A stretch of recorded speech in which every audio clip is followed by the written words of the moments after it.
여러분 안녕하십니까? 저희 지금 스튜디오에는 조지아주 연방하원 제7선거구에서 공화당 후보로 낙점되신, 선출되신 마크 곤잘레스 후보가 나와 계십니다. 이 결선 투표까지 가는 굉장히 어려운 선거를 치르셨는데 다행히 결선 투표에서 큰 차이로 승리를 거두셨고요. 저희 한인들이 가장 많이 살고 있는 7선거구 지역에 출마한 공화당 후보이기 때문에 저희가 특별히 스튜디오에 모셨습니다. First of all, I'd like to congratulations on your race. Thank you. When we met first time, Yes. that was several months ago, and my first question was, why did you pick up the 7th district? Yes, it's a very good question. As you may remember, I ran in the 7th district in the 2020 campaign, and we had a retiring congressman who had served our district for 5 terms, 10 years, and it created a very big race on the Republican side. There were 13 candidates that entered that race at one point. I didn't win the primary in 2020, but I did very well. And 2 years later, there's a new map. And of course, the 7th district map is more decidedly in favor of the Democrat side than the Republican side. Right. But anyone that knows my background, they know that I've never done things because I thought they were the easy thing to do. I've always done things because I thought they were the right thing to do. And clearly, given 2022, where we are with this economy, where we are on the global stage, it's more important now than ever that the Republican voices get heard, to be able to take back power in Congress so that we can stop the nonsense that's gone on under this Biden administration. You are going to face the Congresswoman Lucy McBath, right? Yes. She's already incumbent Congresswoman, and also she's well known to this area. Yes. So it seems like you need some kind of special plans for your race. Well, now here's the thing. I live in the 7th district, and I've worked in the 7th district. Lucy McBath does not. Oh, really? She lives outside of the district by a pretty good margin. Oh. So she moved from the 6th district, to run in the 7th district. Right. The exact opposite of what I did, right? So she decided to run in the 7th district because she thought it was easier. So she turned her back on 86% of her constituents. Wow. So how do you explain that? If you're a congresswoman and you've said for 4 years, everything I do is about you as a constituent, and then you turn your back on them because you want to run in the race that you think is easier to win, isn't that really the height of being a politician versus my aspiration? Yes. And I've said it publicly many, many, many times. I have no aspiration to be a politician, but I have a burning desire, a true burning desire to be a representative, a servant for the people of Georgia's 7th Congressional District in Washington, D.C., just the way our founding fathers had in mind. Right. So she has to legislate that with the people of the 7th District. And quite frankly, yes, she's known because she has been in Congress, but to the 7th District, she's not known as well as you might think she is. Oh, I see. Some people say that the Korean Americans lean to the Democrats. They say that, but I do not agree with that. But what do you think about their opinion? First of all, the Korean community is a very industrious one. Yes. They came to America seeking our uniquely American freedom, their opportunity to be able to have their dream fulfilled in this country. Yes. What they're seeing now is under the Biden administration, this economy has slid so far backward, and our energy has gone from independence to dependence. So we feel it every day we fill up at the gas tank. We feel it every day that we walk into a store or a grocery store. Yes. This administration has no economic plan that allows us to move forward. So I'm the business person. I'm the one with the accounting degree. Oh. So I've done certain things in my life to build companies, to turn around companies, to create a number of jobs. So I think that the Korean community, which by the way, in the primary, they voted more Republican than Democrat. So that was a big shift. And it's because they want leadership that gives their family, their children, and their grandchildren a much brighter future. Right. And clearly now, That's with our conservative values on the Republican side. Good economics, smaller government, good schools, good law enforcement, right? Being able to create jobs and be able to stimulate the economy and reduce the cost of gas and to bring down, again, this spiraling inflation we haven't seen it in a lifetime. This inflation, here's the thing about the inflation. Yes. It's the most hideous form of tax to the people who can least afford it. Think about that. Because we all have essentials that we have to buy. So we go to a store, or we go to the gas pump, we have to buy those things to feed our families or to get to where we want to go, particularly if we're commuters to work. Right? So a person who makes less income, they feel this Biden inflation more so than the person, of course, that's at the top of the economic pyramid. So it truly is a hideous, hideous, hideous form of tax to those that can least afford to pay for it. Right. But usually there's a political frame that Democrats are more familiar with the immigrants community. Yes. So what do you think about that? Well, my whole campaign is based on freedom. I call it freedom first. Our uniquely American freedoms that made us the most exceptional nation the world has ever seen. And you know, Ronald Reagan, who was a president I greatly admired, he said it best. He said, we're one generation away from losing our freedoms. And if we do, there's no other place for us to go. This is the consequence of taking our God-given right to freedom away from us. So we've always been the beacon of freedom for other people from all around the world. And they've done it in bigger numbers than we've done it as far as legal immigration, more than any country in the world, decade after decade after decade after decade. So I think that for any immigrant, and of course the 7th District is one of the most diverse districts in the country. So you've got the Asian community, you've got our Hispanic communities, people that came here seeking their American dream. And that American dream is tied to those freedoms. So as conservatives, right, we talk a lot about America first, America first. But I'm simply suggesting that without our freedom first, freedom first. There's no America first. Because it's the cornerstone. It's the cornerstone. We have one good news that from AP. It's very interesting that Associated Press, they reported that in the last year, there were more than 1 million Democrats who moved to the Republican Party. Yes. So, and also in their report, Atlanta has been named as one of the influence city. Do you have some numbers how many Democrats moved to the Republicans in your district? Yeah, well, I can only tell you from the primary, from what I understand from the experts, is we had 53% of the primary vote from the Asian community. Republican. Voted Republican in the primary. Oh, wow. Yeah, and that had not been the case before. So that was that's a very consequential bit of data. Oh, yes, indeed. Wow.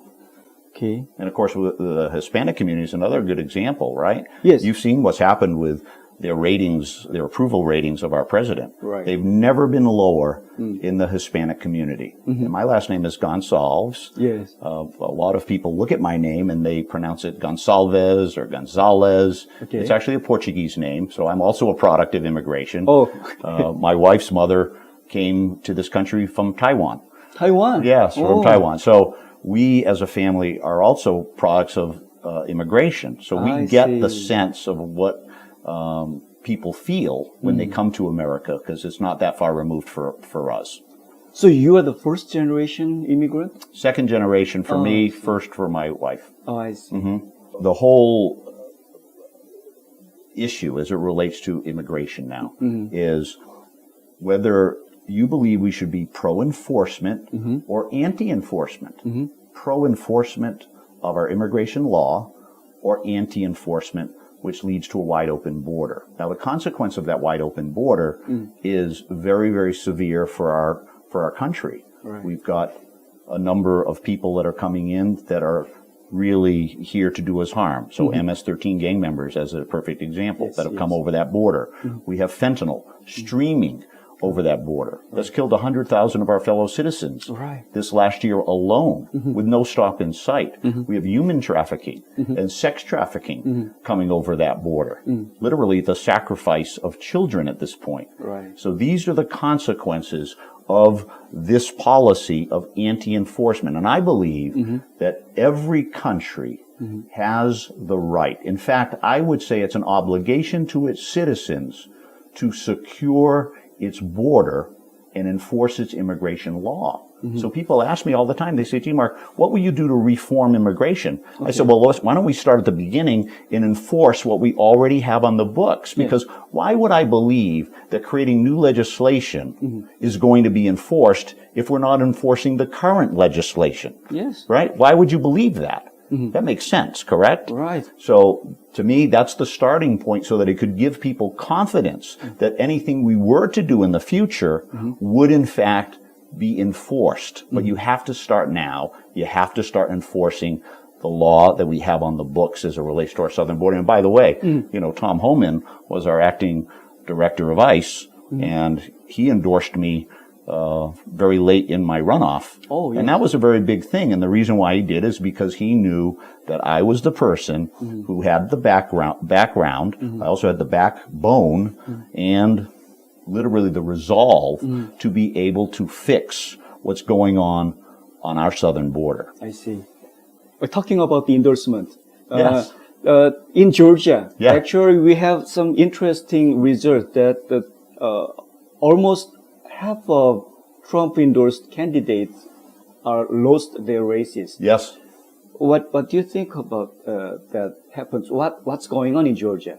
Well, that's a great question. In my race, none of the candidates that I ran against, including myself, were endorsed by Donald Trump. So it was really not a factor in my own race. Now, you look at some of the high-profile races, like the Secretary of State's race, obviously the governor's race, additional races down ballot. Of course, Herschel Walker was endorsed by Donald Trump. So if you look at it, what happened there, that's for the experts to be able to dissect. But I just say my platform's very clear. Freedom first. Do everything to protect our uniquely American freedoms, our God-given right to freedom. And as far as Donald Trump, he's not on the ballot. There's so many things that he did well, right? That we've all enjoyed. We had great prosperity before the virus hit. We had every minority community and women that were at the lowest unemployment levels they'd ever seen before. We had a stock market that was creating wealth for people that had 401ks and so forth. Now look at their 401ks. They're turning into 201ks, right? So Donald Trump did a lot of things that I thought was in the best interest of our people and in the best interest of our nation. And if you like those things, I would be aligned with the vast majority of them. But he's not on the ballot. But you could vote for Mark Gonsalves. That's the good news. All right. Okay. November 8th. November 8th. November 8th, November yes. 8th. Remember the Gonsalves, November 8th. Okay. Let's talk about your district. What do you think the important issues in your district right now? Yeah, there are really three major issues. Number one is our gas prices. Number two is inflation. And number three is immigration. So those three factors are 1, 2, and 3 in the district. I see. But it is nationwide issues as well. They are. And it's because everyone ultimately votes for representation that can help them prosper, right? So that's why those three issues are so important, because really they are the critical pieces to prosperity. You have to be able to afford to get to work. You have to be able to afford to feed your family. And you have to feel like immigration is done in a legal way, that you're not competing against people who are here illegally, that could potentially cost you a job or cost you a economic opportunity. I see. So these are big issues. As we know already that the Congresswoman Lucy Macbeth, she has a personal story that she lost her son with the incident. So many people says that she has some tragedy, but it is the very strong point to make her race victorious. Right. So, well, we would all agree that what happened to her son is a tragedy. Everyone would agree with that, and we don't want to see families have to go through a similar tragedy. But I would suggest that there's a big difference between putting an agenda forward that ultimately is going to take America away from the fundamental keys that made us the most exceptional nation the world's ever seen. Right? Versus what we offer and what I offer, the 7th Congressional District. And right now, people are waking up very quickly to this. That's why so many people have moved from the Democrat Party over to the Republican Party. And of course, there's a big group of folks that would consider themselves more independent and more, just let's say, call them moderates, as an example. And they're looking for solutions. And I think that the first solution that they want is an economic one. The second solution that they want is a security one.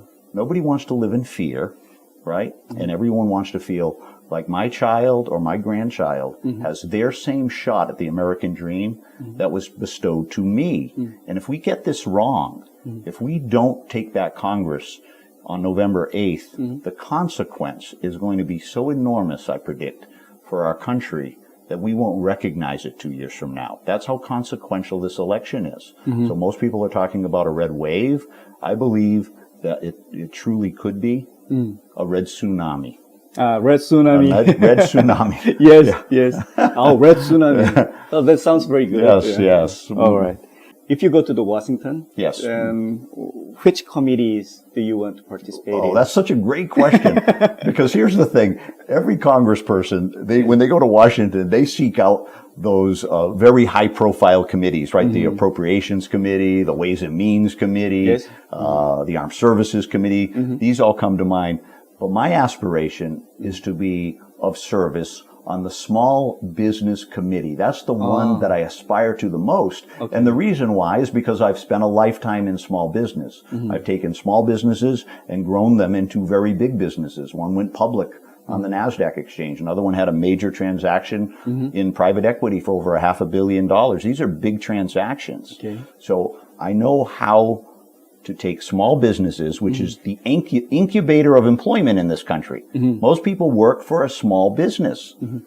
And the ability for that business to grow creates opportunity for others. And that's why I want to serve on that committee, because I really, really do think I could have a significant part to play for people of the 7th Congressional District, right? We want access to capital. We want lower entries as far as regulation, right? We don't want crony capitalism. We want free market enterprise so that the seesaw or the teeter-totter is in balance. But right now what we have is the teeter-totter is very much out of balance, where the bigs are getting much, much bigger and the smalls are really feeling the pain, right? This world, they've doubled their value in the last couple of years. This world has dropped in value by 25%. That's not a fair playing field. We picked winners and losers during this pandemic as a perfect example. We said people are essential and non-essential. I totally disagree with that. I believe everyone that's here in America is essential. And the reason why is because we're all Americans. We're all Americans. So Washington needs to get out of the way so that small business can prosper and create all the opportunity that the people of the 7th Congressional District crave. I see. Anyway, you are now the Republican candidate right now. Is there any support from the Republican Party? Well, that's a good question. You know, I just finished the runoff a week ago, so we're assembling our team to move toward the general election. We've done a great job of that. Of course, I had a very decisive win in my runoff, so that certainly has been able to pique the curiosity and attention of the party. Ultimately, they realize that this is a hard district to win, but they also are realizing that the margin is shrinking very rapidly, and it's really because of the administration. I'm not suggesting it's Mark Gonsalves that's doing this at this point in time, because most of the voters haven't really heard my message yet. So it's really Joe Biden that's been able to create a much closer race in the 7th Congressional District. So really I have to do my part. and prove that I'm worthy of that level of support, because there's 435 House seats, and you can't be everything to everybody if you're the Republican Party. So you're going to pick and choose, and you're going to say which races look like we could be able to weigh in on and help a candidate get across the finish line. I hope that over time I prove myself worthy of that support. What would be the essential element to make the Republican Party decide to support you? Yeah, I would say there's two main things. Number one is they have to see that the line, the margin, if you will, is shrinking, and that the race could actually be won by a Republican in a difficult new map. Okay. So that's number one. And then number two is they have to feel like the candidate has been able to develop enough financial resources to be able to run the race as well. So that if with their help, that gives a little more fuel, that helps the candidate hopefully have victory on November 8th. But there has to be a underpinning of support already. Right. They can't do it all by themselves, I guess, is the best way, right? The best way for me to say Actually, the fundraising is always the problem, always the issue in the races. I heard that Congresswoman Macbeth has already huge fundraise. Yeah, so incumbents definitely have an advantage. Yes. Now, is she really an incumbent? Now, that would be an interesting question. Okay. Right? Is she really an incumbent? Because she was an incumbent in the 6th district. Yes. Not in the 7th Not in district. 7th, right. So from my perspective, she's an incumbent in the sense that, yes, she served already in Congress, but really not representing 86% of the 7th district. There is a small piece that is Johns Creek in Fulton County that now is part of the 7th district, and during her 2 terms as the 6th district representative, she did in fact represent their interests as well. So 86% of the district she has never represented before. So if you picture the district here, she lives way over here. I live here. I see. She lives way over here. So for a lot of people, they know the story, maybe, but they really don't know her. I did 161 events since the beginning of the year through my runoff. So I spent an incredible amount of time in the district. I spent an incredible amount of time with various groups, right? The Asian Pacific Community Center, as a perfect example, in Norcross that the RNC put together. We have the Hispanic Community Center for the NRC, the National Republican Committee, right? That opens up on Wednesday. So I'll be there for the grand opening. I'm very excited to be there. Okay. Talking about the Korean American communities, actually the 7th district is very, very important district for us, because we have Norcross, Duluth, Suwanee. Yes. All places are representing Korean community in Atlanta. So what are you going to say to the Korean Americans? The community itself is a community that's really looking for economic opportunity, right? So many small businesses are here that are owned or run or have employees that come from our community, our Korean community. Right. So they want to be able to believe that they're not going to be infringed on. They want to believe that, for instance, I talk about economic freedom where there should be no lockdowns. You can't pick winners and losers, decide one business stays open at the expense of another business. So how could a small business be closed, but yet what the small business sold, you could go buy at Target or you could go buy at Walmart? Was the virus somehow not going to go to Walmart, but it was going to go to the small business person's shop? You see what I mean? I know. So precautions need to be taken, for sure. We all understand that. But you can't destroy an economy. Our economy was never designed to be closed. Never. Right. So economic freedom, I think, is the number one factor for every Korean family. They want to feel like the future is bright in America, that it's a fair playing field, that the rules are being followed and justice is being served. That's the other thing, right? We're right now in a very interesting period of time in our country because there's so many of our fellow citizens that no longer believe that it is justice for all, equal justice for all, Okay. right? We have to be a country of laws, and those laws have to be equally administered. You can't get to pick and choose the laws that you want to obey and the ones that you think are frivolous to you. If you don't like a law, then you do things in regard to your representation Okay. to be able to help that. There is an issue inside the Republican Party about rhinos. Yes.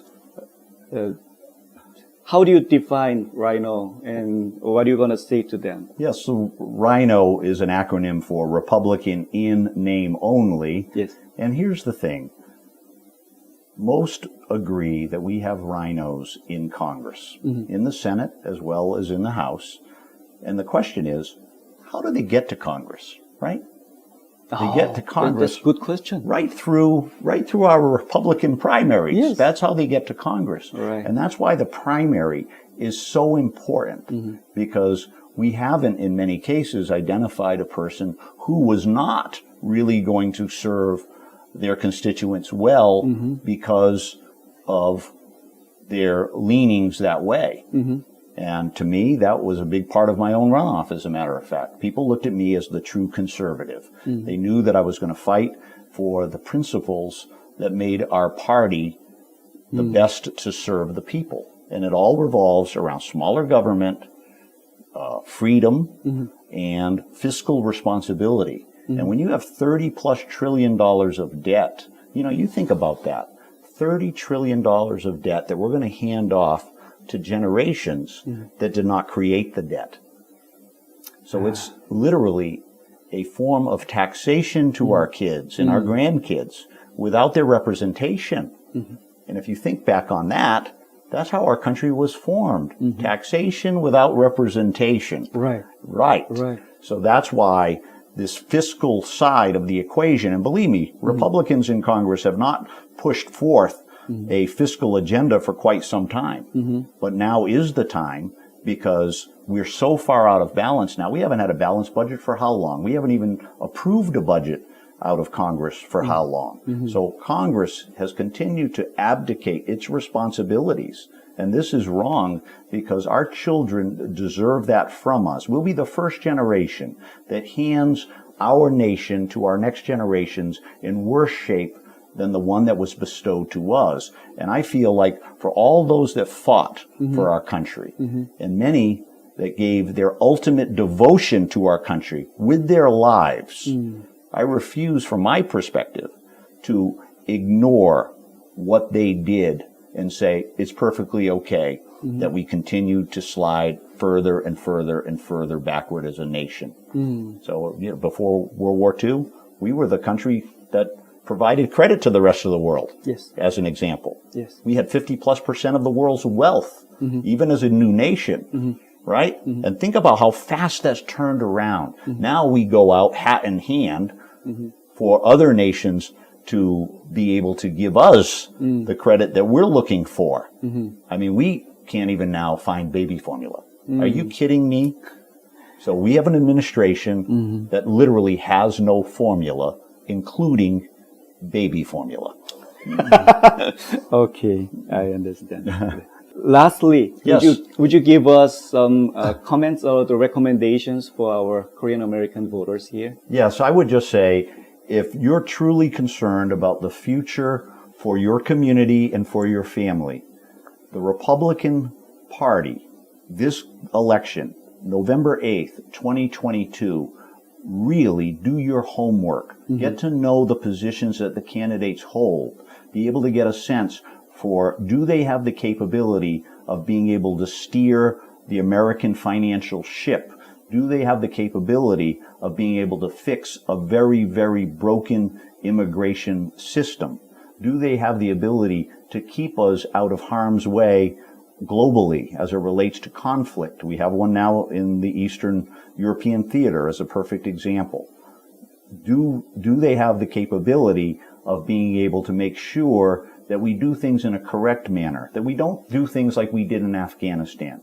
That was a debacle that I have never seen in my lifetime, leaving behind $85 billion of armaments to a terrorist organization. But more importantly, we left Americans behind.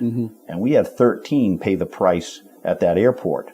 So you have to now look at it from a long-term lens. What's in the best interest of my community? What's in the best interest of my family? What's in the best interest of my kids and my grandkids? And when you look at that, you're going to have to come to the realization that the party that will serve your interests best is in fact the Republican Party. And if you happen to live in the 7th Congressional District, I'm the person with the business experience. I'm the person with the accounting degree. I'm the person who's built companies. I'm the person who's created jobs. My opponent can't say any of those things. So I hope that that answers the question. Okay. Thank you very much for your answers, and also thank you very much for coming here and spending time, sharing your time, and share your thoughts with Korean Americans as well. Oh, it was an honor. All right, and we wish you good luck. Thank you. Through our vote, we are a representative republic. It's represented by the exercise of a person's vote. That's how important, that's how sacred that vote is. So I would hope that you would exercise it. I would hope that you would do it in a very thoughtful manner.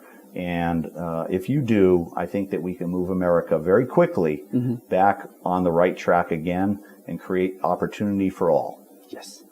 Thank you very much, sir. And my prayers always will be with you. Thank you. That's very kind of you. Thank you. No, thank you very much.